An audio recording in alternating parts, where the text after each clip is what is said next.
বাংলা নববর্ষের প্রথম দিনের রহস্যজনক ঘটনা নিলামবাজারে।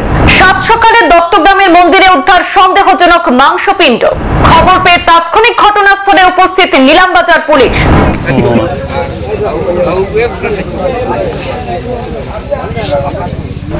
মন্দির চত্বরে উদ্ধার এক ব্যক্তির আধার কার্ড এবং প্যান কার্ড। পরিস্থিতি নিয়ন্ত্রণে জেলা সদর থেকে ছুটে আসলেন ডিএসপি হেডকোয়ার্টার নারায়ণ বড়। খবর পেয়ে ঘটনাস্থলে উপস্থিত বিজেপি মন্ডল সভাপতি থেকে শুরু করে নিলামবাজার জেলা পরিষদ আসনে বিজেপি এবং কংগ্রেস প্রার্থী। ইতিমধ্যে পার্শ্ববর্তী গ্রামের এক ব্যক্তিকে আটক করে তদন্ত শুরু করেছে পুলিশ।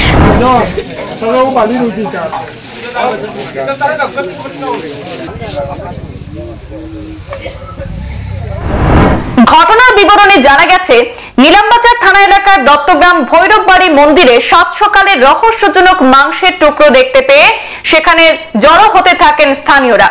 খবর পেয়ে ঘটনাস্থলে ছুটে আসেন নিলামবাজার থানার ওসি সহ বিশাল পুলিশ বাহিনী।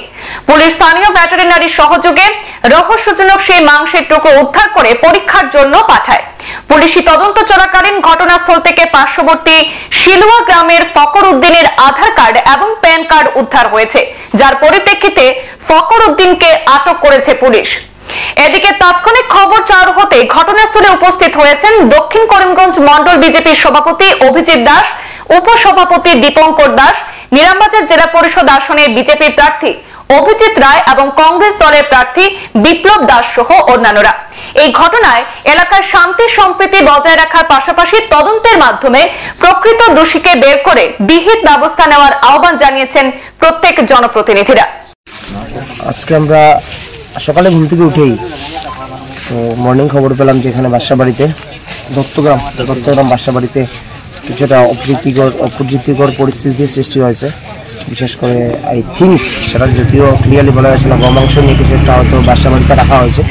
তো আমি দেখতে পেরেছি নিলামবাজার পুলিশ প্রশাসন, করিমগঞ্জ ডিএসপি মানে করিমগঞ্জ অ্যাডমিনিস্ট্রেশন ইমিডিয়েট অ্যাকশনে নেমে একজনকে করায়ত্ত করেছে এবং এর জন্য আমি বিশেষ ধন্যবাদ জানাচ্ছি।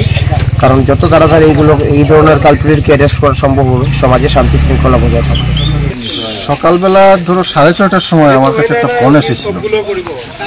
মিলন চক্রবর্তী আমাকে ফোন করে বলেছে যে দাদা, আমাদের এখানে একটা মন্দিরটা অপবিত্র হয়ে গেছে, গোমাংসকে রেখে এখানে ফেলে দিয়েছে। সঙ্গে সঙ্গে আমি এখানে ছুটে এসে আমি ওসি স্যারকে ফোন করেছি। ওসি স্যারও সঙ্গে সঙ্গে এসেছেন এখানে। ওসি স্যার এসে ইনভেস্টিগেশন করে, আমরা সবাই ইনভেস্টিগেশন করে এখানে একটা আধার কার্ড পাওয়া গিয়েছে। সেই আধার কার্ডের ভিত্তিতে আমরা সবাই ওসি স্যার গিয়ে আসামিকে ধরে নিয়ে এসেছি।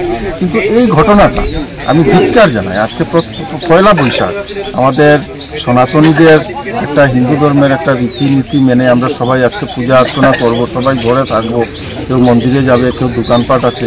এই সমস্ত ঘটনায় আজকে দেখুন আমরা একদম মানে একটা বিশৃঙ্খলা পরিস্থিতি। আমি এটা ধিক্কার জানাই। যে বা যারা এই কাজ করেছে তাদের দৃষ্টান্তমূলক শাস্তি আমি চাই। যে আধার কার্ড পাওয়া গেছে মানুষকে লোকাল নাকি প্রতিবেশী, এখানে 300 মিটার দূরে। সংবাদ এ পর্যন্ত, ফিরছি পরবর্তী অন্যান্য আপডেট নিয়ে, সাথে থাকুন। ধন্যবাদ।